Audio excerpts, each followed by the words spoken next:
Teman-teman semua, aksi pada tanggal 28 Agustus bahkan sampai tanggal 29 Agustus, ada sedikit kemenangan yang bisa kita rayakan bersama. Memang tidak ideal, tapi ini patut untuk kita rayakan bersama-sama. Di mana Pak Prabowo telah melakukan seperti kayak sidang rapat bersama elit-elit politik dan banyak sekali hal-hal yang beliau sampaikan di mana beliau mengatakan bahwa Afan Kurniawan kasusnya itu harus bisa diakses dengan publik, para DPR-DPR ini yang arogan, Ahmad Saroni, Nafa Urbah, Uya Kuya, Eko Patrio, itu sudah diturunkan dan sudah dicabut teman-teman dari keanggotaannya di DPR. Ini adalah hal yang memang kita harus sama-sama rayakan dan kita harus sama-sama rasakan juga karena ini memang tuntutan yang kita selalu inginkan, di mana ada seorang pejabat publik yang arogan, yang sangat insensitif terhadap kondisi masyarakat, dan ya mereka layak untuk mendapatkan pencabutan itu. Akan tetapi perjuangan kita masih panjang teman-teman, masih banyak tuntutan-tuntutan yang kita sebagai masyarakat Indonesia inginkan. RUU perampasan aset, akuntabilitas demokrasi, dan juga partisipasi yang maksimal di dalam pembuatan kebijakan-kebijakan. Ada banyak sekali tuntutan-tuntutan, 12 tuntutan, yang dimana kita harus kawal bersama-sama teman-teman. Dan hal ini menuntut kita juga untuk bisa berpikir secara jernih. Kita harus benar-benar menyisakan sedikit ruang di kepala kita untuk berpikir secara tenang, jangan termakan oleh emosi teman-teman, bahwa memang banyak sekali provokator-provokator di luar sana. Dan ya, dampak yang diberikan oleh para provokator ini tentunya kepada masyarakat itu sendiri, yang tuntutannya murni, yang benar-benar tulus dalam melakukan turun ke jalan. Dan sayangnya, para provokator-provokator ini menyebabkan represivitas aparat dan sangat disayangkan menelan korban, teman-teman. Afan Kurniawan, umurnya masih 21 tahun, dia lahir di tahun yang sama dengan gua, yaitu 2004. Ini adalah hal yang benar-benar perlu, di mana Kapolri harus benar-benar mereformasi bagaimana mereka bertindak, bagaimana alur penerimaan anggota, karena tidak ada alasan yang bisa diberikan oleh Kapolri untuk bisa mencabut satu nyawa. Tidak ada. Satu nyawa itu sudah terlalu mahal dan tidak bisa dilebih-lebihkan, teman-teman. Selanjutnya, provokator-provokator ini hanya memiliki satu tujuan. Tujuannya adalah membuat Indonesia berada di dalam kondisi darurat militer. Yang dimana kalau Indonesia memasuki kondisi darurat militer, kebebasan kita dalam berpendapat itu bisa saja dibatasi atau bahkan dihapus, teman-teman. Dan kita memiliki kemungkinan besar untuk terjebak di dalam rezim militeristik dan kita tidak akan bisa kembali ke demokratik. Kenapa seperti itu? Karena it's really hard, teman-teman, untuk bisa berada di suatu kondisi yang darurat militer itu sangat-sangat susah, teman-teman. Dan hal ini akan sangat mengkhawatirkan dan akan mengganggu perjuangan kita sebagai masyarakat Indonesia karena ya ancamannya langsung nyawa, teman-teman.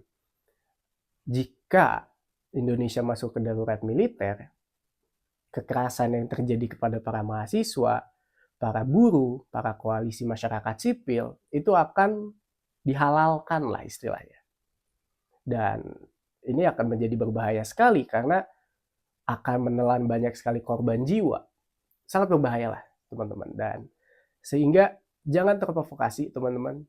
Selalu siapkan ruang di kepala teman-teman semua untuk berpikir jernih, untuk benar-benar melihat suatu informasi benar atau salah, cek lagi 2 kali, berpikir lagi 2 kali sebelum kalian meyakini suatu informasi benar. Sehingga jangan terprovokasi teman-teman. Dan selanjutnya teman-teman, ada satu hal juga yang ingin gue sampaikan dalam konten ini, di mana gue berharap ini bisa masuk ke semua masyarakat. Jangan melakukan penjarahan, teman-teman. Kenapa? Jangan melakukan penjarahan. Karena gini, teman-teman. Jika kita sebagai masyarakat melakukan penjarahan, entah itu Ahmad Saroni, Uya Kuya, Eko Patrio, Nafa Urbah, apakah mereka pantas untuk mendapatkan penjarahan tersebut? Kita sebagai masyarakat bisa mengatakan pantas. Hanya saja, tentu kalau kita memasukkan faktor hukum di situ, itu kan sama saja melanggar hukum. Dan selama gue lihat penjarahan-penjarahan yang dilakukan oleh masyarakat, itu ada yang aneh, teman-teman.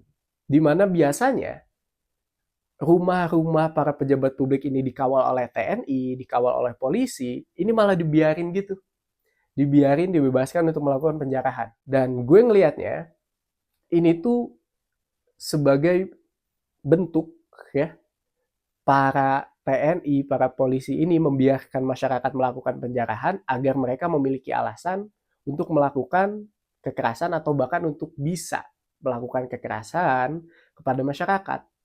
Dan teman-teman, kalau kalian melakukan penjarahan ke rumah, ke orang-orang, ke toko-toko, itu akan membuat kita memberikan alasan kepada Polri atau bahkan TNI sekalipun untuk melakukan kekerasan dan memasuki kondisi darurat militer. Sehingga gue berharap sekali untuk stop melakukan penjarahan, teman-teman. Jangan berikan alasan atau legitimasi kepada para aparat TNI, Polri ini untuk bisa memasukkan Indonesia ke dalam kondisi darurat militer. Jangan sampai karena itu akan merusak perjuangan kita semua, teman-teman. Dan jangan selanjutnya, jangan sampai aksi kekecewaan masyarakat ini diarahkan, spesifikasikan kepada kaum-kaum minoritas. Teman-teman semua, gue harap ini adalah bentuk bahwa kita saling peduli sesama masyarakat, sesama warga sipil, di mana kita harusnya saling menggandeng masyarakat karena kita berada di Indonesia, negara kita yang semua sama-sama kita sayangi, teman-teman.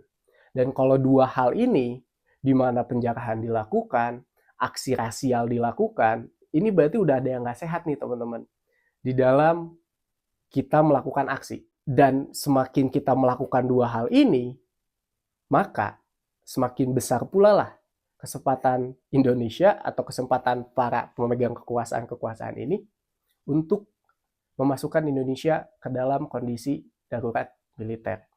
Jadi teman-teman semua, gue paham bahwa kalian merasa penjarahan ini kepada Ahmad Saroni, Uya Kuya, Eko Patrio itu layak didapatkan oleh tiga tokoh ini.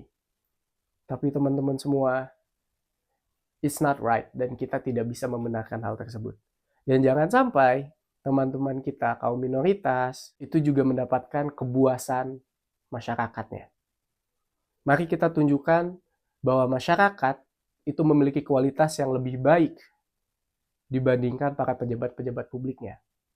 Tunjukkan bahwa masyarakat Indonesia ini memiliki otak, hati nurani, dan juga empati yang lebih tinggi dibandingkan para pejabat-pejabat publik lainnya. Karena, teman-teman, kualitas demokrasi hanya akan sesuai dengan para pelaku demokrasi itu sendiri. So, gue harap teman-teman, perjuangan kita masih panjang, tuntutan kita masih banyak sekali yang belum direalisasikan, dan jaga diri, saling jaga satu sama lain, warga jaga warga. Gue Rangga Susena, teman-teman. Terima kasih banyak.